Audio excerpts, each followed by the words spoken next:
Prezado candidato, vamos dar continuidade aqui aos nossos estudos do direito penal. Aula passada, paramos ali falando da figura da culpa. A culpa nas suas espécies, negligência, imperícia e imprudência. Qualquer dúvida, o senhor sabe, volta os slides anteriores, volta a nossa gravação anterior, o senhor para sanar qualquer dúvida. Além disso, quando nós falamos na espécie de culpa, o senhor deve lembrar que são 3. Então, vamos fazer um relembramento aqui da nossa aula. O dolo, ele existe em 2 espécies. Dolo direto, a pessoa quis o resultado. Ou a figura do dolo eventual. Ele assumiu o risco de produzir. Em relação à culpa, existem 3 espécies de culpa. Culpa por negligência, imperícia e a figura da imprudência. Vamos dar uma olhada aqui, primeiro, na figura da negligência. Quando falamos a figura da negligência, a negligência significa dizer que o nosso sujeito ativo deixa de tomar o cuidado necessário. Ele deixa de agir com a cautela esperada para aquela situação. Então, o nosso sujeito ativo, ele pratica a negligência por uma conduta omissiva. Dá uma olhadinha. A negligência é a culpa pela omissão. Ele deixa de fazer algo, ele deixa de fazer o que é esperado, ele deixa de adotar a cautela necessária, a cautela de estilo para aquele fato. Então, as bancas gostam de chamar a negligência de conduta omissiva da culpa ou a forma negativa da culpa. Por que negativo ou omissivo? Porque a negligência representa um deixar de fazer, deixar de agir com a cautela esperada. Vamos imaginar esse exemplo. Determinado guarda civil, vamos imaginar um policial, um GCM, qualquer uma das carreiras públicas que trabalham com arma. O nosso GCM chega da sua casa, do seu plantão, extremamente cansado. Ele tem 2 crianças em casas pequenas, 2 crianças por volta de 10 a 15 anos. Ele chega em casa cansado. Qual que é o esperado de qualquer pessoa que chega em casa cansado com uma arma? Está com uma arma em punho, uma arma carregada. Qual que é o esperado? Ele desmunicia essa arma e deixa separado a arma dos projéteis. Ou simplesmente ele guarda a sua arma carregada em um local onde ninguém consiga atingir, dentro de um cofre, dentro de algum lugar onde ninguém possa pegar. Entretanto, o nosso GCM, o que ele faz? Chega cansado, põe a mão no coldre, tira a sua arma e deposita em cima da mesa de centro da sua casa e larga a arma lá na sala e vai tomar banho. As suas criancinhas brincando, vê a arma, começa a brincar com a arma e acidentalmente uma dá um tiro na outra, vendo uma delas a falecer, veio a óbito.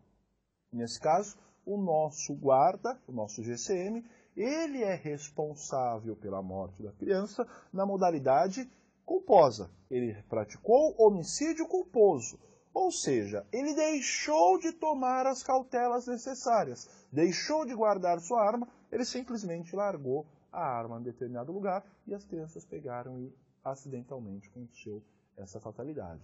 Então repare, ele agiu por culpa, ele não quis o resultado, muito menos assumiu o risco de produzir. Entretanto, ele deixou de tomar as cautelas necessárias. Então ele agiu na modalidade omissiva da culpa. Beleza? Vamos tratar da segunda hipótese aqui da culpa. A culpa por imprudência. Quando falamos em imprudência, o que o senhor deve lembrar? O senhor pega a negligência e inverte. Ela é o oposto da negligência. Se a negligência é a forma omissiva da culpa, a imprudência é a forma comissiva da culpa. Ou seja, dá uma olhadinha, se a negligência é deixar de fazer algo com a cautela esperada, a imprudência é fazer algo sem a cautela necessária. O nosso sujeito ativo, na imprudência, ele pratica um ato sem as precauções necessárias. Ele pratica um ato de forma precipitada, ou seja, ele age sem tomar o cuidado necessário. Vamos imaginar um exemplo. Nós temos uma avenida grande, temos um motorista de ônibus. Ele está dirigindo, vê o farol amarelo, ficou amarelo, está ficando vermelho. Ele olha e fala, não, eu vou passar. sinal vermelho. Qual que é o esperado de qualquer motorista ao ver um sinal vermelho? Que pare para que trafegue os outros veículos e também os pedestres. O nosso veículo, nosso motorista de ônibus fala, eu vou passar. E ele aperta o acelerador do ônibus. O ônibus aumenta a velocidade para que ele consiga passar esse semáforo antes do vermelho. Entretanto, ele não consegue passar o vermelho e quando ele está no meio do cruzamento, ele colide com um motoqueiro que estava vendo o farol e passou no farol verde. Esse motorista do ônibus, ele agiu sem a cautela necessária. O que ele fez?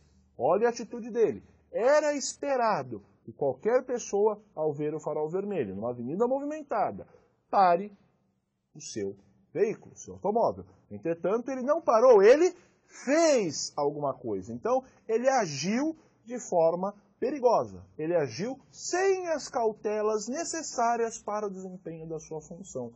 Então, a imprudência é a forma comissiva da culpa. Representa um fazer. E algumas provas falam que a imprudência é a forma positiva da culpa. Tranquilo aqui? Beleza, senhores? Vamos dar uma olhadinha agora na última modalidade, a figura da imperícia. A imperícia nada mais é do que a inaptidão técnica em determinada profissão ou atividade. Quando falamos em imperícia, nós estamos falando relacionado às profissões. Ou seja, os nossos profissionais não têm a capacidade adequada para fazer determinados contextos. E ele pratica a ação, a imperícia, ela pode ser praticada por ação ou por omissão. Ela pode ser praticada por negligência ou por imprudência. Forma negativa ou forma positiva. Vamos imaginar o seguinte exemplo. Você pega um médico recém-formado, ele acabou de sair da universidade. Quando ele acabou de sair da universidade, ele é um clínico geral. Ele conhece um pouquinho de cada coisa, então ele pode clinicar sobre determinado assunto. São os famosos clínicos gerais. Dá uma olhadinha. O clínico geral, ele é médico? Certamente, ele é médico. Ele conhece a medicina? Conhece a medicina. Agora, ele tem a capacidade técnica suficiente para, por exemplo, fazer uma cirurgia de transplante de coração? Ele consegue fazer um transplante do coração? O clínico geral consegue? Certamente não. O senhor entregaria seu coração para um clínico geral, para ele fazer um transplante desse? Eu não entregaria. Então, toma cuidado. Então, se o clínico geral vai fazer uma cirurgia de transplante do coração, ele conhece efetivamente a medicina, mas ele não tem a capacidade técnica suficiente para praticar aquela atitude, para fazer aquela profissão, para fazer aquela, no nosso exemplo, determinada cirurgia. Beleza, senhores? Então, essas são as três espécies de culpa: negligência, imperícia e a figura da imprudência. Três modalidades diferentes. Toma cuidado, por favor. A culpa ela deve vir expressa no seu artigo, ou seja, deve vir eu, Código Penal, admito culpa. Nós vamos analisar isso quando formos analisar os crimes de peculato. Tranquilo? Vamos mudar de figura. Vamos falar agora do crime consumado e também do crime tentado. Crime consumado e crime tentado. Dá uma olhadinha. Quando falamos em crime consumado e crime tentado, nós temos que estudar aquilo que chamamos no direito de iter criminis, ou também chamado caminho do crime, ou seja, qual é o percurso que o nosso sujeito ativo vai ter até efetivamente consumar essa infração. Aqui fica uma dica para o senhor. Se o senhor quiser dar uma olhadinha, tem um filme brasileiro muito bom, que o senhor consegue enxergar o iter crime de forma bem clara. Chama-se O Assalto ao Banco Central. Esse filme você consegue enxergar todos os elementos que vamos passar aqui para os senhores. São 4 os grandes caminhos do crime. Primeiro, fase de cogitação. Segundo, fase de preparação. Terceiro, fase dos atos executórios ou atos de execução. E quarto, a figura da consumação. Então, 4 momentos: cogitação, preparação, atos executórios e consumação. Vamos analisar. Primeira delas, cogitação. Cogitação, ela é uma fase interna do caminho do crime, do iter criminis. Ela é uma fase que ocorre na mente, na cabeça do nosso sujeito ativo. Ele vai maquinar, ele vai elaborar como será o desenvolvimento dessa infração. Então, nós também costumamos falar que a figura da cogitação, ela é o elemento subjetivo, ela é a parte subjetiva do intercrimes. Por quê? Ela acontece na mente do sujeito ativo. E na sua mente, o nosso sujeito ativo vai ponderar e vai analisar quais são os motivos favoráveis e desfavoráveis para essa infração. Ele pode escolher fazer ou não fazer a prática desse crime. Estamos nesse elemento. Se ele decide efetivamente por fazer, vamos analisar a próxima fase. Se ele fala, não quero fazer, não vou fazer absolutamente nada, então não há que se falar em qualquer punição. A fase de cogitação não existe qualquer punição pelo direito penal. Por que não existe punição, senhores? Porque ela aparece tão somente na mente do sujeito ativo. E se ele escolhe, vou praticar a infração, vamos analisar a próxima fase. Próxima fase é conhecida como fase de preparação.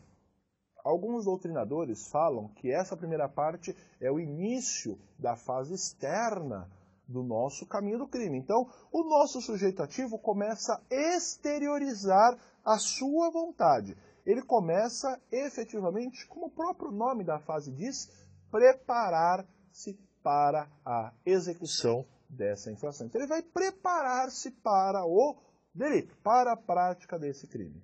Dá uma olhadinha, toma cuidado, olha aqui para mim. Volta aqui em mim, olha para mim. Quando falamos em relação à fase de preparação, o senhor deve lembrar que, em regra, ela não é punida. Em regra, ela não é punida. E complete aí. Salvo se houver previsão de um crime autônomo. Em regra, a fase de preparação não é punida, salvo se configurar um crime autônomo. O que quer dizer isso, professor? Vamos entender. Vamos imaginar o seguinte. Eu quero matar o meu vizinho com uma forca. Eu quero matar o meu vizinho enforcado. O que eu faço para matar o meu vizinho enforcado? Primeira coisa, eu preciso ter uma corda. Eu vou até determinada casa de materiais de construção, compro 5 metros de corda, enrolo no braço e estou levando para minha casa 5 metros de corda. Nesse caso, eu recebo qualquer punição? Não recebo. Repare, eu iniciei os atos de execução. Eu quero matar o meu vizinho, cogitei, quero matar ele enforcado. Iniciei os atos de execução ao dirigir-me até materiais de construção e comprar 5 metros de corda. Voltei, deixei a corda enrolada. Nesse caso, por exemplo, o porte de corda configura alguma infração no direito penal? Não configura. Garanto para o senhor que não configura. Nesse caso, eu respondo por alguma coisa? Por nada. Por delito nenhum. Porque não existe crime de transportar corda. Agora, dá uma olhadinha. Vamos mudar. Eu quero matar o meu vizinho com arma de fogo. Eu quero dar 10 tiros no peito dele. Então, fase de cogitação, fase de preparação. Para eu matar o meu vizinho com 10 tiros, eu tenho que efetivamente comprar uma arma, ou ter uma arma. Então, o que eu faço? Eu saio, vou até determinado traficante, ou um outro meliante qualquer, e falo, ó, eu quero uma arma de fogo. Eu compro dele uma arma de fogo. Coloco a arma de fogo na minha cintura e estou indo para casa. Pergunto, o porte de arma de fogo é crime autônomo? Ele configura-se por si só um delito? Configura-se. Vamos imaginar, eu ponho a arma na cintura, estou andando, a polícia militar vê um volume estranho ali na região do meu abdômen e fala, para aí. E esse volume estranho não é a barriga, é a arma de fogo que está em punho, está na cintura. Para, revista a pessoa e descobre essa arma de fogo. Nesse caso, ele responderá por delito? Olha o que eu vou te falar. Essa pessoa que está com o porte de arma de fogo, ele não vai responder pelo homicídio do seu vizinho, nem mesmo pela tentativa de homicídio. Por quê? Porque ele simplesmente iniciou os atos de execução, mas ele não ofendeu o bem jurídico vida do nosso sujeito ali, do nosso vizinho. Entretanto, senhores, o porte de arma de fogo configura-se como um crime autônomo? Sim.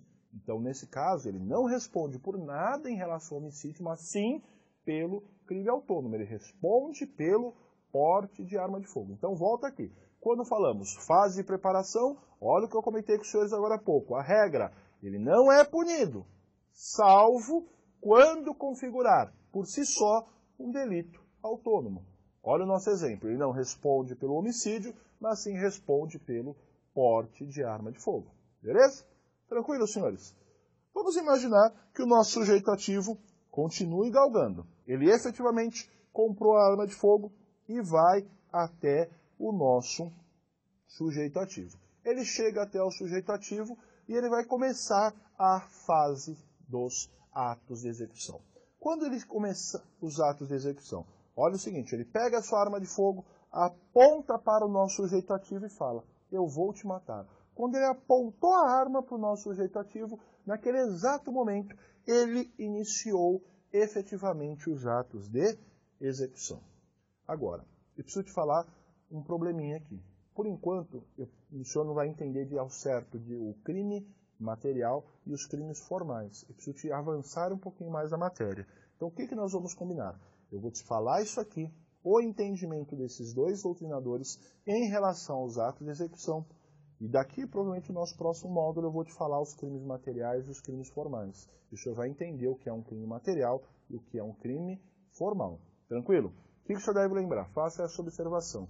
Os crimes materiais, a conduta do sujeito ativo coloca efetivamente o bem jurídico em risco. O bem jurídico tutelado ele começa a colocar em risco.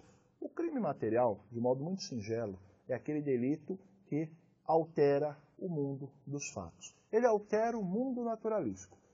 Dá um exemplo, o homicídio. Eu vou matar o meu vizinho. Eu pego, olho para ele e aponto a arma. Eu vou te matar. Nesse exato momento, eu ofendi o bem jurídico tutelado, o bem jurídico vida. O crime de homicídio é um crime material, que produz alteração do mundo dos fatos. Então, a partir desse momento, eu consigo efetivamente ter aí os atos de execução.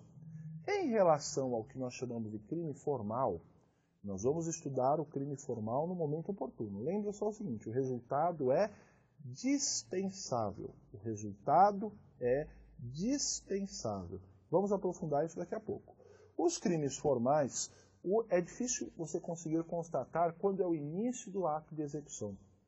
Por quê? O que eu quero que você lembre é o seguinte, em relação aos crimes formais, o simples fato dele praticar o verbo previsto no crime, praticar o elemento essencial do delito, já o consumou. Então, os crimes formais, senhores, é difícil constatar o início dos atos de execução, porque o linhame entre os atos de execução e a consumação, ele é muito tênue, muito pequeno. Então, ele praticou o verbo e ele já consumou. Praticamente, exatamente dessa forma. Em relação aos crimes materiais, existe um espaço relativamente grande entre os atos de execução e a última modalidade, a fase de consumação da nossa infração. Então, eu vou te explicar daqui a pouquinho a diferença do crime material e do crime formal. Qualquer coisa, nós vamos chegar até lá o crime material. Se o senhor ficou com dúvida nessa parte, você volta o seu vídeo. Beleza? Tranquilo? Vamos avançar um pouquinho mais. E a última fase é efetivamente a fase de consumação. A fase de consumação. O que vem a ser a fase de consumação? Significa dizer que o nosso sujeito ativo realizou todos os atos, fez tudo aquilo que poderia ter feito em relação ao delito. Ou seja, ele esgotou tudo aquilo que ele poderia ter feito. Nós reunimos todos os elementos previstos no direito penal. Vamos imaginar, no crime de roubo, subtraiu para si ou para outrem, coisa alheia móvel, mediante violência ou grave ameaça. Ele praticou todos os elementos que compõem o nosso delito. Ele praticamente praticou tudo. Então, ele esgotou o nosso delito. Entretanto, tem circunstância, dá uma olhadinha. Olha no seu vídeo aí que eu vou te mostrar. Dá uma olhadinha aí no intercrimes. Nós temos 4 fases. Cogitação, preparação, atos de execução e também o momento da consumação. Dê uma olhadinha aí. Cogitação, preparação, atos de execução e, por último, a figura da consumação. Nesse caso, senhores, depois que ele praticou tudo aquilo que poderia ser feito no crime, ele consumou o delito. Ponto. Ponto para... Olha para mim. Existem os crimes formais, que são aqueles que os resultados são dispensáveis, que eu já vou te explicar um pouquinho. Eu quero que o senhor faça a seguinte observação. Em relação aos crimes formais, ele pode, em alguns casos, dar um passo além da fase consumativa. O nosso sujeito ativo, algumas vezes, ele pode ir além do momento consumativo do delito. Isso só é possível nos crimes formais. O que significa dizer isso? Ele faz algo após o término do iter criminis. Ou seja, nós estamos diante, nos crimes formais, dos chamados delitos exauridos, ou crimes exauridos, ou o exaurimento ou esgotamento pleno de um delito. Por enquanto, essa questão não vai ficar muito clara na mente do senhor. Ela vai ficar um pouquinho mais clara quando eu for te explicar o crime de corrupção passiva. Então, faça observação no seu material assim. Ver, explicação da crime de corrupção passiva. Lá existe a figura de um crime exaurido, que eu vou utilizar para explicar para os senhores. Está aqui para fecharmos o entendimento em relação aos nossos delitos. Então, faça essa observação. Por enquanto, eu preciso que o senhor memorize o seguinte. O crime exaurido, ou o crime esgotado, é o quê? A prática de um ato pelo sujeito ativo após a consumação do delito. Ele pratica algo após a consumação. E a segunda observação, só é possível nos crimes formais. Só é possível nos delitos formais.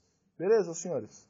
Tranquilo? Então, essa distinção aí, essa é a nossa fase do crime. 4 grandes fases, a partir do momento que ele reuniu e esgotou o crime, estamos diante do crime consumado. Tranquilão? Agora, o que nós vamos fazer? Vamos dar uma olhadinha no artigo 14, inciso 1º do Código Penal. O que o artigo 14 faz?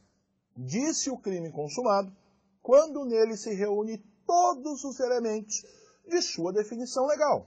Então, consumado é o momento em que o nosso sujeito ativo faz tudo o que poderia fazer. Ele esgota todos os elementos de um delito. Olha o roubo. Subtraiu, para si ou para outrem, coisa alheia-móvel, mediante violência ou grave ameaça, praticou toda a infração, ele esgotou a nossa previsão legal. Agora, o que eu quero que você lembre? 4 fases.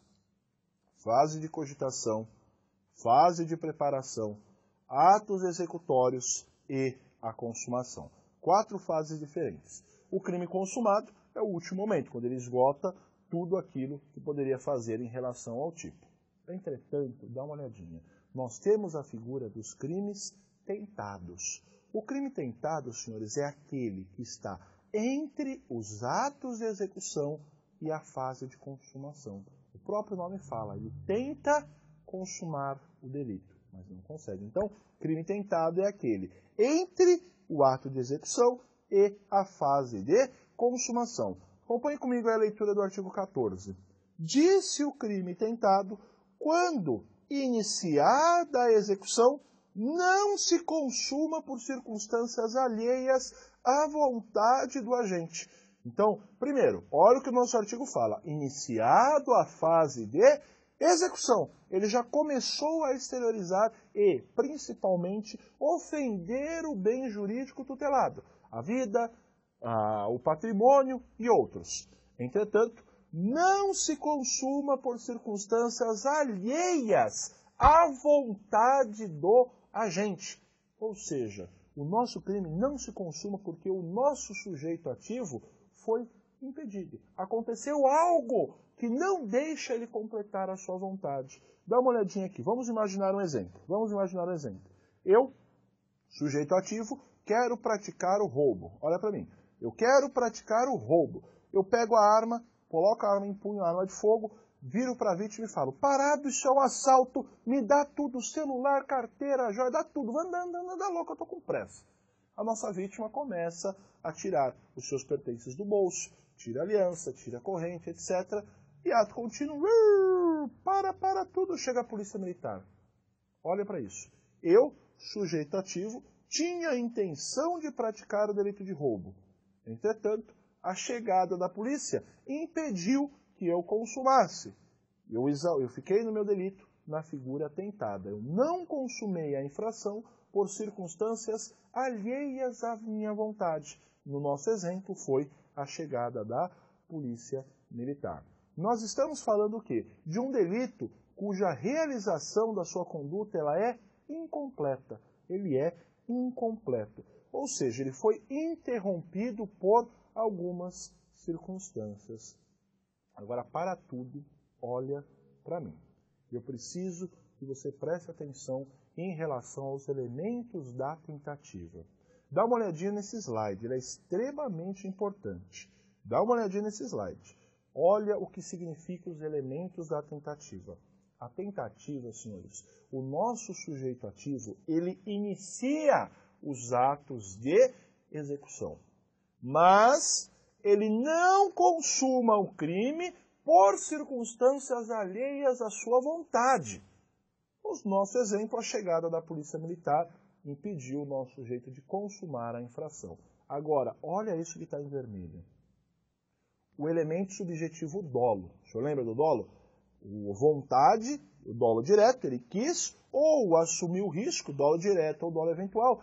O dolo, olha o que eu vou te falar, o elemento dolo na tentativa é o mesmo na figura do crime tentado. Então, senhores, o dolo da tentativa é o mesmo dolo do crime tentado. Os dois são iguais. A diferença entre a tentativa e a consumação do crime é tão somente a não consumação por circunstâncias alheias. Se não houve qualquer circunstância alheia, certamente o nosso sujeito ativo consuma o delito.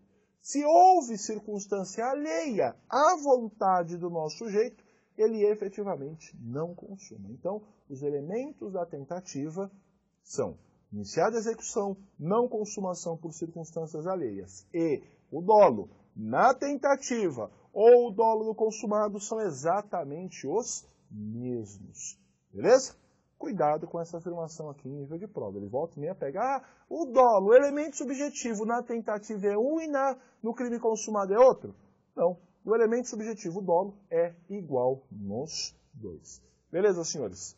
Próxima aula, vamos falar da pena da tentativa, a chamada fórmula de extensão. Tranquilo? Abraço, até a nossa próxima aula, o próximo encontro.